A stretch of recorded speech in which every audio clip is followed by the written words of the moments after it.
Humans are musical instruments created by the Creator, but the Creator can never use this musical instrument because he cannot make the right sound from it. People believe what they want. Science does this, not God. These are man-made. Man created it. Science has already explained this to us. Since we know these explanations, it doesn't come as a surprise, at least to me. Would you change your mind if you heard irrefutable proof? No one can say there's a Creator. But reason and logic say there has to be. Let's see what we call a creator. That being is us. That being is us. Brian, what are you doing? Are you studying? Yes, I'm in my final year. So what's your opinion? What is your religion? I see religion as a culture that has come from ancient times. I'm not saying there is a creator, and I'm not saying there isn't. No one knows anything about this anyway. No one can say there is a creator. Would you change your mind if we showed you proof that will sit well with your logic and mind? Would you change your mind if you heard irrefutable proof? I may change my mind about the creator's existence, but I will not worship the creator. If there is a creator, then you say there must be order. This is also mentioned in the Quran. It's called a perfect order, but I don't think there is order. Together we will prove that there is order. We will take that step. Let's say it's erratic. Let it be a complex system. The stars are appearing here and there and the moon is constantly crashing. Let's just say it's a mess and not as we see it now. Let's say it is. But this still does not prove the absence of the creator. It just changes his preference. In psychology, there are levels such as graduate or master, and also in medicine or engineering. We can also think of all other sciences. This is a system in which people develop themselves by reading while events are constantly being formulated. So of course, there is order here because where there is disorder, there is no formula. By the way, I studied engineering. There are many formulas in engineering. For example, there is a subject called shooting, one of the simplest. Let's say I'm going to throw a stone from here. Depending on the speed I throw it, this will affect the distance it will travel and the length of time it takes. A formula is generated to calculate the seconds it will take for it to fall. This is a very well-known matter. Physics states it clearly. A world that works with a formula, a universe system, of course, shows us order. Can we say that there is disorder where the formula is made? After all, this order is created by humans. This formula is created by humans. No. Did we create the formula? Who created the formula? Definitely us. The rate of attraction between the objects. What is happening? It is being formulated. Now, did I arrange for the two masses to attract each other? No.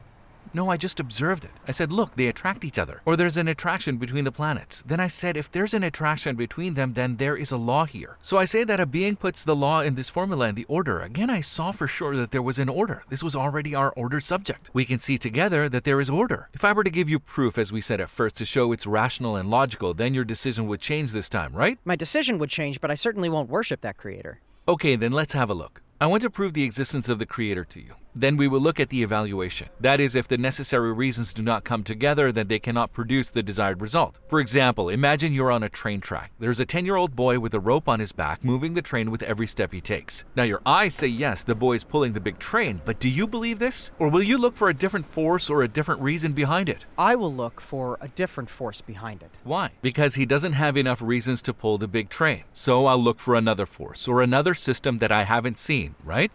Yeah. Just like in this example, when we look at the universe, I look at causes and consequences. There is an incredible gap between them. For example, you look at a small seed, you throw it on the ground, and it can carry huge trees on its back. Or I look at an egg, a simple, unconscious egg. But when I look at the result from it, a peacock emerges. This is a result that astonishes people and influences them to take photos. Or, for example, looking at semen, which is a drop of water. When I look at the result of a simple substance like sperm, I see a person like you. A perfect system tuned with its symmetry and the golden ratio from which a being emerges and becomes a subject for the research of anatomy, biology, etc. I look for the reason, a simple liquid, a simple water flake, what we call a sperm. Then I say, look at the cause and look at the effect. We agreed at the beginning that a weak 10-year-old child, a weak cause, of course cannot carry or tow a train weighing 10 tons. Of course, we said that there must be another reason behind it. Reason told us that when we look at the reasons we have just mentioned, it is very simple. They're lifeless. Perfect works emerge although their reasons are lifeless and unconscious, bringing the following question to mind. If this reason cannot do this, what is the real reason? Shouldn't there be a different reason behind these reasons, a creator that will produce this perfect result?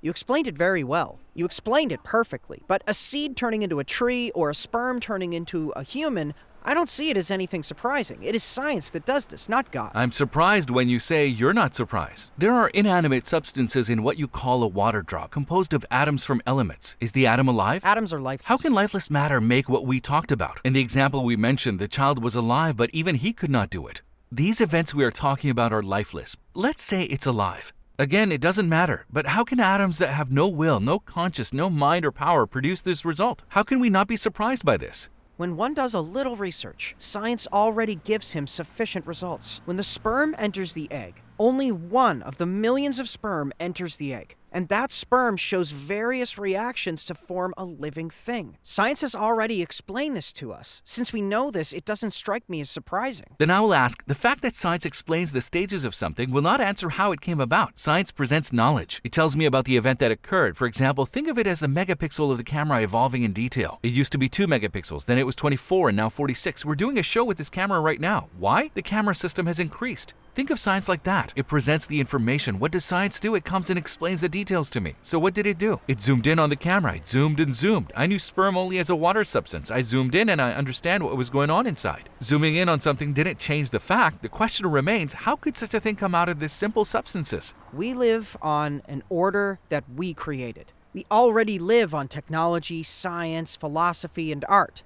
In other words, these are not things revealed by an unknown entity. Neither art, nor philosophy, nor biology. These are not things that God created. These are man-made. Man created them. You attribute it to a creator, but I attribute it to science. Look, we still haven't been able to explain how the cause could power that effect. You're only telling the stage of the cause to the effect. And I say the reason is straightforward, because the result that is caused by the reason is perfect. It dismisses this reason. This reason cannot do that. Then we say that there is clear proof that if this simple reason cannot create this perfect result, then behind this reason is a being who knows, is conscious, intelligent, has power in life. That's what we call a creator. It is us. You say it's us, and I say he is the one that can do what you can't and create you. If you say it's us, then you need to be able to create human beings whenever you want. You should be able to make an egg yourself and hatch a peacock whenever you want. Can everyone have a baby? Not everyone can have a baby. Then, as you said, if we were in complete control, then anyone could have made that baby whenever they wanted. You say that we are the reason. It is we who do this. You can't be the cause for this reason. Why? Because you were that reason in the first place. How can an effect be its own cause? For example, you want to connect the reasons to something. You are looking for something behind the cause, and you call it God, the creator. At first you search too, but you look for another reason behind the child. It's different when a 10-year-old boy pulls the train and the seed turns into a tree. The latter is more perfect. Isn't it more perfect? Aren't you more perfect than this event? This is more surprising. The train pulling itself is just a matter of force. Here, a simple matter creates a living thing. 576 megapixel eyes are formed. A perfectly ordered system is formed. Symmetry is formed. The golden ratio is formed. A system which initiates science is formed, allowing masters to be made and doctors to open separate departments. This is, of course, more surprising. Where are you and where's the train? Isn't it true? No. Aren't you more perfect than this cause and effect relationship? I'm more surprised by you. I'm definitely not perfect, but it's excellent for that 10-year-old to pull that train because science can explain it. What science cannot explain is also metaphysical. I disagree with that because that was the science we were talking about. Science described the event in detail. You couldn't answer the question I asked, so science actually can't explain it. It gives the appearance of explaining where it cannot. I say it does, and I'm still researching. But I haven't read all of what science explains, and I'm sure when I read it, I will believe that science can explain it, and I still do. Brother, let me give you a little bit of information then. Science says there is DNA. Do you know how many bases DNA consists of? No. DNA consists of 4 bases: adenine, thymine, guanine, cytosine. Even in these 4 bases, there are 4 elements: carbon, hydrogen, oxygen, nitrogen. So when I go into DNA, then with the bases with their details, the same result awaits me. Unconscious, mindless, lifeless, and powerless elements. Again, nothing has changed. It was a simple matter again, but the event that came out of it, the result that came out of it, is again excellent. So even if you research the science a little more, the result will not change. Reason and logic says that even if I do not see it, a being must exist. So it is also men who created God. I don't agree with that either. Knowledge is dependent on the thing known. If there is a reality, one's thought does not change it. Say you close your eyes and say, there was a cube-shaped microphone in front of me. Can you change the truth? No. No, you can't. Your thoughts, ideas, feelings do not change the truth. Think as much as you want. This cause and effect relationship that I'm describing is reality. As long as there is reality, whether you think about or want the absence of a creator or his existence, thought does not change that reality. Humans are musical instruments created by the creator. And the creator can never use this instrument because he can't make the right sound from it. Yes, there is a God, but it is in the heart or mind of men. It is either in your heart or in your mind. A person might believe in a light or maybe a tree. For example, what kind of entity do you imagine God as? Let me describe him. Let's talk about his attributes. I can find his attributes with the mind. My vision is limited. If I can see there is a being who can see infinitely, I can hear. I have limited hearing. If I can hear, then I say God can hear me at an infinite level. There is the mother's compassion and affection, the father's affection. Yes, the mother is compassionate. I can observe this and say, yes, of course, it cannot be atoms that give her this compassion. Do atoms have compassion? No.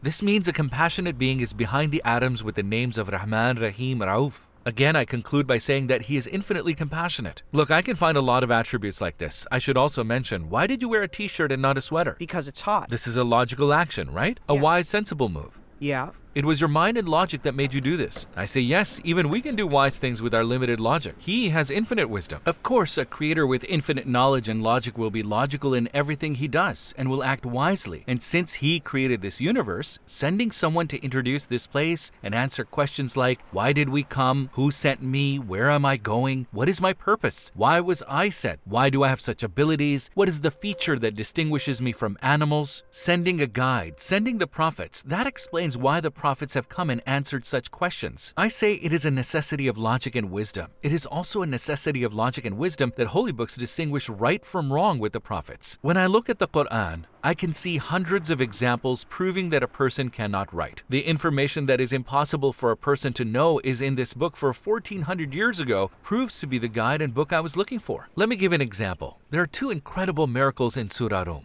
ألف لام ميم غلبت الروم في أدنى الأرض وهم من بعد غلبهم سيغلبون في بضع سنين. The Byzantines have been defeated in the nearest land, but they, after their defeat, will rise again within 3 to 9 years. The Byzantines and Persians were at war. The war takes place in the year 613, and the Byzantines suffer such a defeat that they have to even sell the sacred valuables in their churches. I can understand the level of defeat. While everyone assumes the Byzantines will disappear, a verse comes down. The verse says that the Byzantines were defeated, but they will be victorious. An incredible claim, isn't it? Yeah. Something like this to be said all of a sudden surprises most people. Those who don't believe suddenly begin to rejoice. Why? Because they think they will indeed be defeated. They start to rejoice, believing that Islam has made a rotten claim. Do you know what happens? 9 years later, in the year 622, they fought again. The Byzantines and Persians faced off, and the Greeks really became victorious. There is another miracle in the same verse. It says the region where the war occurred was fi adna al-ard. Ard means the earth, and adna is also described as its lowest point. In other words, it says that the war took place at the lowest point of the earth. What should I do if I ask who the shortest man on this street is? I have to search and find. You have to look at everyone one by one. Right. What then would it take to know the lowest point on earth? You have to search and find. It is necessary to know the whole of the earth, but was there such a situation at that time? Of course not, but we will take a look. It says it happened at the lowest point of the earth, and it's proven right now that the lowest point relative to sea level is where the battle took place. By saying that, the point we call the Dead Sea Basin is 395 meters below sea level. It begs the question, how can anyone tell us that this is the lowest point on earth? Only the Creator could tell us that. The events of the war are known to everyone in the historical records, not only Islamic sources. I will say that it cannot be the work of a person to know this information. There is a Creator behind it. It is the Word of God, and that's the only way I can explain these events. So this is the prophet I was looking for. The book I found with the mind. The existence of the Creator I found with the mind. It's clear. When the absence of the Creator is not proven, then why should I not accept the logical conclusions that I have spoken about for his existence? When he has shown me these proofs, why then shouldn't I accept Islam? Is there any reason? I certainly can't talk about this. You have read the Quran, the verses, together with the meaning. You've read it and you know, but I haven't read it yet. I will search, and I hope I will find the right way. Inshallah. Do you know what we should do? Towards Eternity is in Istanbul. Come whenever you want. We can even talk on the phone. We can do that. If necessary, brother, we can talk for days. We can talk for hours whenever you want. I loved your conversation. Thank you. Your conversation was very nice too. As you said, you will search. So let's search and find it together. Let's continue from here. Okay. Very pleased to meet you. Take care of yourself.